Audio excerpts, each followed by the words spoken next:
মানে কি কি হইছে কি কদি আমারে কি শুরু করলি তোরা এগুকা কি হইছে রে আরে বাবু আবে আর কি তোমার এই ভাই ডাইরেক্ট পাগল হয়ে গেছে বুড়ো বিটারে বিমরাতে ধরিছে ধরে না পাবনা এই পাগলা করে তো থোয়াশোকে তাই আর কোনো উপায় নাই নালে এই বাড়ি কেউ সুখী শান্তিতে জীবন যাপন করতে পারবে না। আচ্ছা সে কথা তো আমি আগেই কইছিলাম তোমারে যে ভালোই দা বুড়ো বিটারে, নাহলে আমরা দুইজন চলে যাই। তা তো তুমি শুনলে না, দেখো এমন কিরাম লাগে।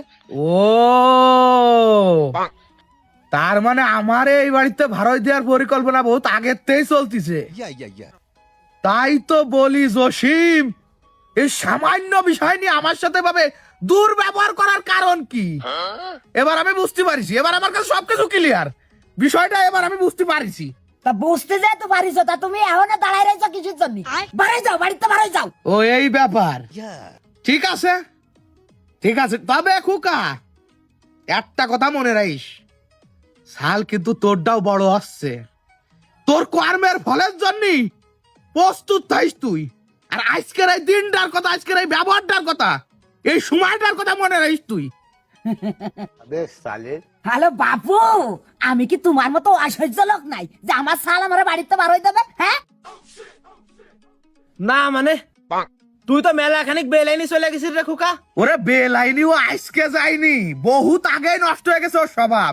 আর এই স্বভাব নষ্ট হওয়ার পিছনে দুটো মহিলার হাত আছে। প্রথমটা আছে ওই যে কোনায় দাঁড়ায় রয়েছে উনি, हमको सिर्फ फांसी का सजा चाहिए।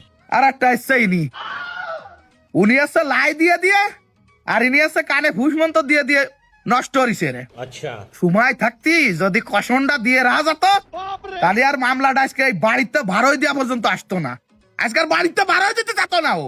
আচ্ছা মিয়া ভাই, মূলত তোকে এই ভেজালটা কি নেই সেই কথাটা আমার একটু কদি। ওরে ওই কথা কতে গেলি তো আবার মারা লাগবে না ওরে।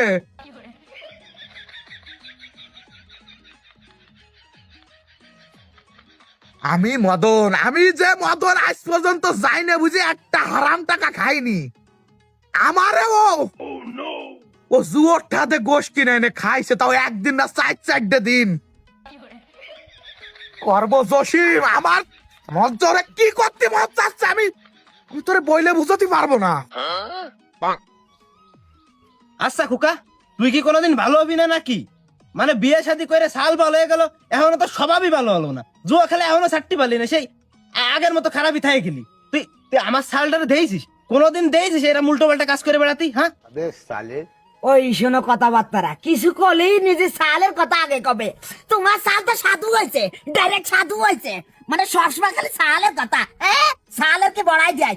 আরে বাবু তুমি এত যাও, তুই মাংনা কথাবার্তা না কে তুমি এত সরো যে তোমার সাল রে কলার মধ্যে নিয়ে জড়াই ধরে তো শুয়ে থাকবে। মানে মানুষের বাড়ি বেজাল কাঞ্জল বাদলি আগুনের মধ্যে আসে বাতাস দিতি, বাতাস দিয়ে আবার ধরাই দিতে আসে শালা যত সব অসহ্য লোকজন।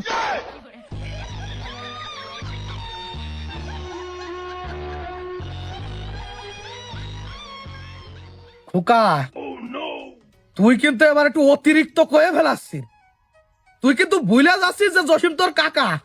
না আমি ভুলে যাইনি, আমি ঠিকই কইছি, যা কইছি আমি যাই না বুঝাই কইছি, এই বিবেক বুদ্ধিতেই কইছি।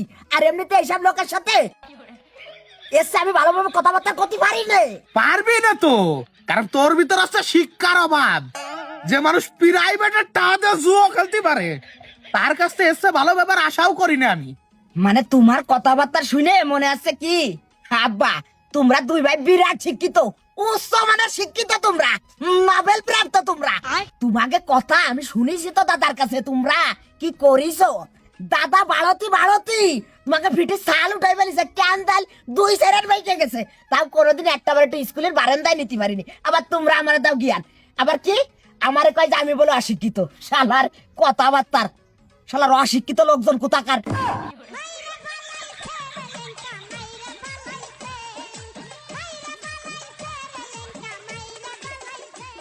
মিয়া ভাই, তোর অনুমতি থাকলে একটা চড় দিতে চাই, আমি একটা চড় দিতে চাই। পাগল, আমিও তো এই অপেক্ষায় ছিলাম যে তুই কন্নে কথাটা কোষ। তুই ধর আমি কষতেছি।